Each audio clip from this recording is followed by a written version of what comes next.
This is David, who says, we have friends who do not celebrate Christmas because they say December 25th is really a pagan holiday.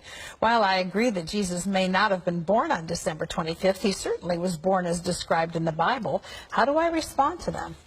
Well, in a sense, tell them they're right. You see, the winter solstice a couple of days later was the shortest day of the year, and the pagans had something called Saturnalia. And it was a time of lawlessness because all the laws were suspended. And people, a bunch of singers actually wandered the streets naked singing. And then they had orgies, sexual orgies. It was a mass thing. Well, when the Catholic Church came along in Italy, the Romans and others didn't want to give up their holidays. So they said, okay, we'll Christianize it.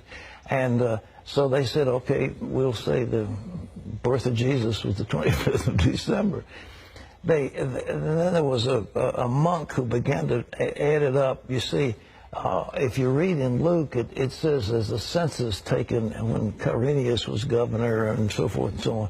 And they could take those leaders and figure the exact time dating from the foundation of Rome. And that's when the dates were established. And so they get pretty close to the date.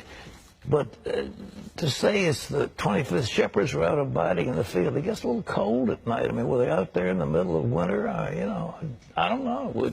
I've been out there on the shepherd's field on Christmas Eve. It's very nice. But it's cold. Nevertheless, I mean, what was going on? So all this business about mistletoe, pagan.